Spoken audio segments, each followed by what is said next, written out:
Everyone, কেমন আছেন? আজকে আপনাদের সঙ্গে শেয়ার করছি। আজকে তো জন্মাষ্টমী। এতক্ষণ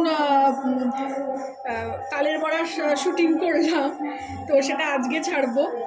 আর এখন করছি, আজ তো নিরামিষ খাই, লুচি আলুর দম। তো আলুর দমটা না আমি একটু অন্যরকমভাবে দেখেছি, সেইটাই করার চেষ্টা করছি। প্রথমে এখানে দুটো শুকনো লঙ্কা দিয়ে দিলাম। এটা হলো ঝাল ঝাল টক আলুর দম। আর এখানে আমি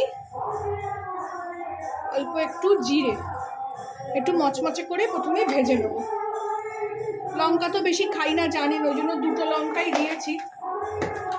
দিয়ে এটাকে ভালো করে এরকমভাবে হিলিয়ে হিলিয়ে ভেজে নিয়ে ফিরছি।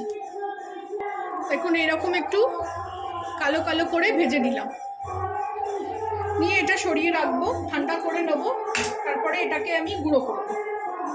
এদিকে আমি কড়া বসিয়ে দিলাম,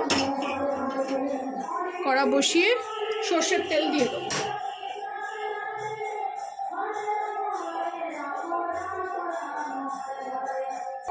কড়া গরম হয়ে গেছে, এবার তেল দিয়ে দেবো। আমার চ্যানেলে আগে দু রকমের আলুর দম আছে। নর্মাল টমেটো দিয়ে একটা করেছিলাম একবার, আর একবার আমি কাশ্মীরি আলুর দম করেছিলাম। দুটোই আমার চ্যানেলে আছে, আপনারা দেখে আসতে পারেন করতে চাইলে। আমি যখন করেছিলাম আমি শেয়ার করেছিলাম। তেলটা গরম হয়ে যাক। তেল গরম হয়ে গেছে, এখানে আমি দেখুন আলুটা সেদ্ধ করে নিয়েছি, খুব কমই করছি। এখানে তেল গরম হয়ে গেছে, আঁচটা বাড়িয়ে দিয়ে এখানে আদাটা দিয়ে দেবো।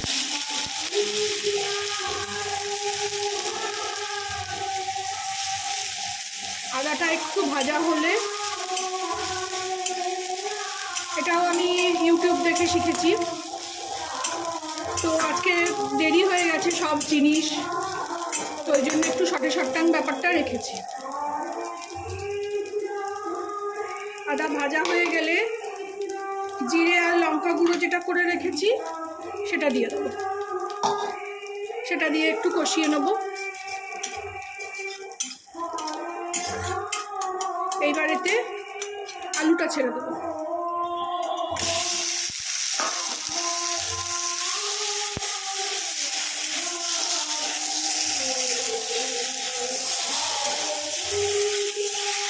এইবার এতে আমি একটু নুন দিয়ে দেবো, নুন আর একটুখানি 2-4টে দানা মিষ্টি দেবো।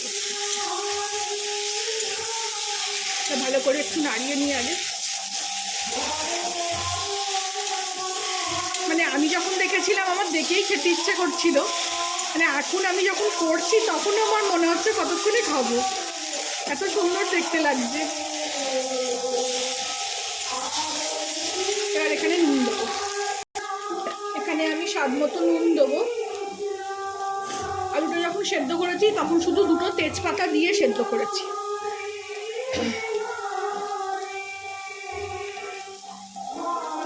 একটু চাট মশলা, মানে ঝাল টক রান্না, এটা ঝালও হবে একটু টক টক হবে।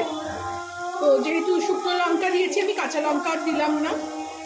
একটু নুন দিলাম, একটুখানি চিনি দিলাম, এতে টেস্টটা ব্যালেন্স হয়। এটা মিলিয়ে নেবো। এতে মিক্সি থেকে একটু এরকম জল দিয়ে দিলাম।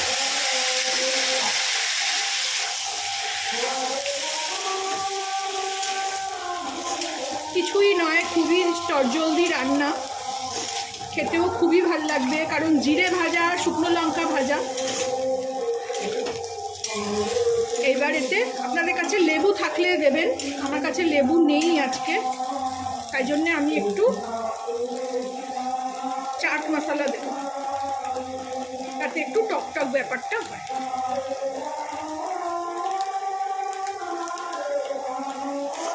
বেশি দেবো না, বেশি টক ভালো লাগে না। দিয়ে এবার এটাকে মিলিয়ে দেবো। আমিও একজনের দেখে শিখেছি, আমি সেই জন্য আজকে শেয়ার করলাম। আপনারাও বানিয়ে খাবেন।